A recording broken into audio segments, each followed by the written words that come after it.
이런 일반적인 목사가 되고 또 신유의 은사를 받는 아들, 딸들이 목사로서 딸로서 빌립사는 이렇게 크게 쓰임을 받는 가정이 됐네요.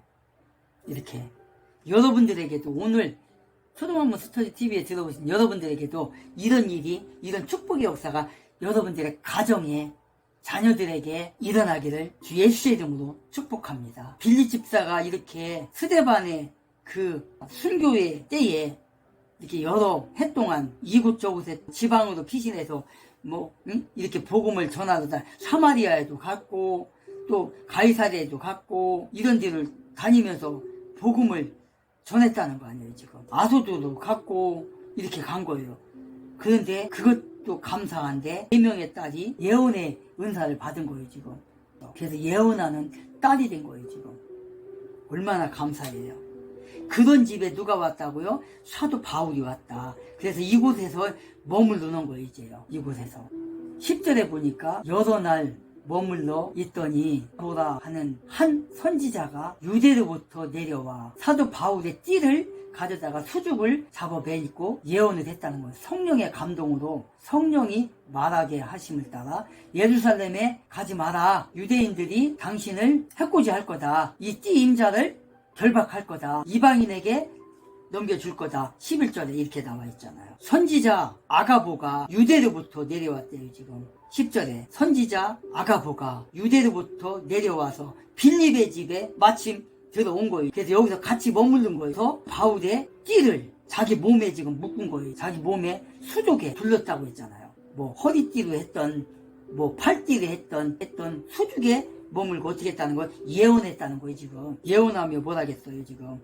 이 띠 임자를 유대인들이 이방인들에게 결박해서 넘겨준다. 그러니 당신 예루살렘으로 가면 이렇게 유대인들에게 붙잡혀서 당신의 동족을 통해서 붙잡혀서 이방인들의 손에 넘겨줘. 당신 죄수가 돼. 깼다가면 죽을 수도 있어. 이렇게 말하는 거예요. 지금 예언자로서 빌립의 집에 머무르면서 바울의 일행을 찾아온 거예요. 지금 이 사람이. 그리고 예루살렘 교회의 예언자로서 지금 이렇게 말하고 아가보와 이 번에 사람들이 바울을 어떻게 하나같이 하지 말라. 하나같이 다. 바울이 예루살렘에서 유대인들에게 결박당하고 이방인에게 손에 넘겨져서 죽을 수 있다는 예언을 받고도 바울의 마음은 굳어집니다. 아가보는 이 예언을 더욱 실감나게 하기 위해서 어떻게 하고 있어요. 지금 바울의 띠를 가져다가 자신의 손과 발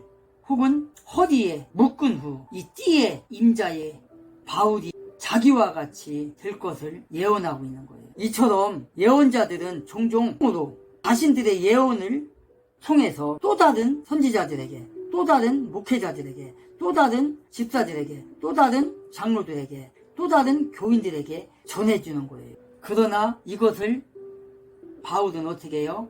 이들의 말에 순종하고 그냥 안 가나요? 그렇지 않다는 거예요. 아까 제 상황도 예를 들었고 또 이런 그 예수님의 예를 들었던 것처럼 이런 예언은 교훈으로 참고의 말로 참고할 수는 있어요. 그래서 우리는 일꾼들과 함께 저와 여러분들은 함께 교회 생활을 하면서 받고 또 교훈을 주고 하는 가운데 서로가 교제가 일어나서 돕고 돕는 그런 진취적인 사역들을 해야 될 것입니다. 이방인들의 손에 넘겨진다는 교훈을 받고도 사도 바울은 떠납니다. 11절에 바울의 띠를 가져다가 수둑에 메고 예언 같이 묶어서 이방 사람의 손에 넘겨줄 것이라고 이렇게 울면서 내 마음을 아프게 하십니다.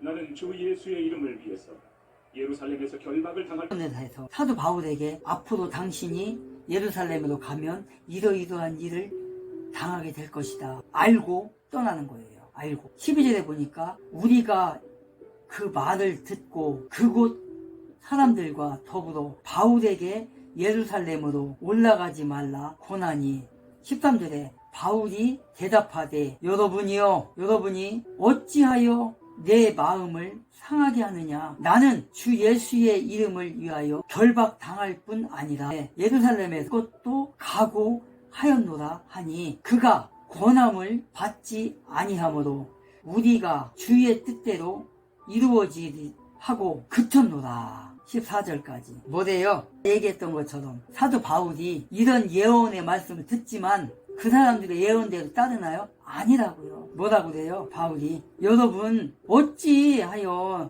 내 마음을 이렇게 아프게 하냐 상하게 하냐. 13절 예루살렘으로 가서 그곳 사람들이 더불어 바울에게 예루살렘으로 올라가지 말라 권하고 있지만 바울이 뭐래요? 아니야 나는 가야 돼. 여러분 나는 가야 돼. 울지마. 나 죽을 각오도 돼 있어. 그러니까 나를 위해서 울지마. 나의 마음을 아프게 하지마. 지금 그러는 거예요. 상하게 하지마. 나를 기쁜 마음으로 보내줘. 나는 예수의 이름을 위하여서 어떻게 한대요? 결박당할 뿐만 아니라 죽을 각오도 돼 있다. 죽을 각오도 돼 있다. 죽을 각오로 나는 간다. 지금 그렇게 말하고 우리가 더불어 바울에게 예루살렘으로 올라가지 말라. 그러나 바울은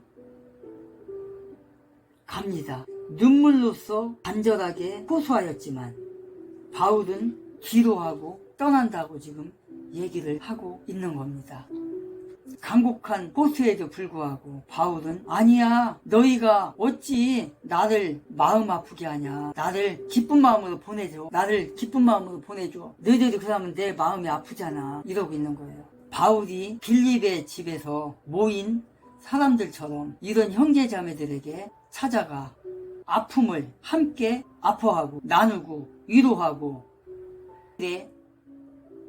교제를 하고 위한 이웃들과 함께 사랑을 나누고 떡을 나누고 그러고 있는 거예요. 지금 먼저 너희가 어찌하여 나의 마음을 아프게 하냐 상하게 하냐 슬프게 하냐 그러지 마라 이렇게 말하고 있는 거예요. 자신의 현상을 잘 인식하고 주로 인해 죽게 될 것까지 생각하고 있는 거예요. 나의 바울의 사명을 끝까지 감당하겠다 그건 거예요. 나에게 주어진 사명 주님께서 나를 택하실 때 다메섹에서 나를 택하셨을 때 나에게 뭐라겠냐. 네가 가는 곳마다 너에게는 핍박과 고통과 여러 가지 죽을 고비들이 있을 것이다. 나의 복음을 전하다가 너는 순교하게 될 거다.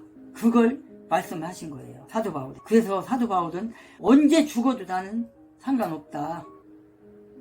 오로지 전하다가 죽는 건 나의 기쁨이다. 그렇게 지금 말하는 거예요. 그래서 믿는 형제들과의 눈물 어린 호소에도 불구하고 결심을 굳히고 돌이키는 일이 벌어지지 않습니다. 전혀 동요하지 않습니다. 오로지 바울은 예루살렘 교인들 가운데서 가난하고 병들고 사람들이 슬퍼하고 아파하는 모습을 생각하고 있는 거예요. 지금 왜 그래요? 사도 바울의 손에 뭐가 들려있죠? 지난번에 얘기했는데 20장에서 헌금이 들려있더라고요. 헌금이 들려있다고. 선교헌금이 여러 교회들에서 해준 거 있잖아요. 그래서 예루살렘으로 빨리 가려고 하는 거예요. 지금 그 헌금을 가지고. 그래서 예루살렘 교회에 가난한 자들도 있을 거고 병든 자들도 있을 거고 그런 사람들을 도와주려고 지금 복음도 전해주고 선교 헌금도 전해줘서 예루살렘 교회가 살아남을 수 있도록 바울의 마음이 지금 있는 거예요. 그래서 바울은 나는 예수의 이름을 위하여 결박받는 것을 뿐만 아니라 예루살렘에서 죽을 각오도 돼 있다 이렇게 말하고 있는 거예요. 그래서 저와 여러분들은 바울의 대답을 보면서 과연 우리 자신도 복음을 전하거나 하다가 형제들에 대한 사랑을 실천하고 지금 우리가 살고 있는가, 그리고 주 예수의 이름으로 고난을 각오하고 있는가 뒤돌아봐야 돼요. 뒤돌아봐야 돼요. 15절에 이 여러 날 후에 여장을 꾸려 예루살렘으로 올라갈새 가이사랴의 몇 형제가 함께 가며 한 오랜 제자 구브로 사람 나손을 데리고 가니 이는 우리가 그의 길로 머무르려 함이라. 머무르려 함이라. 이렇게 기록하고 있어요. 16.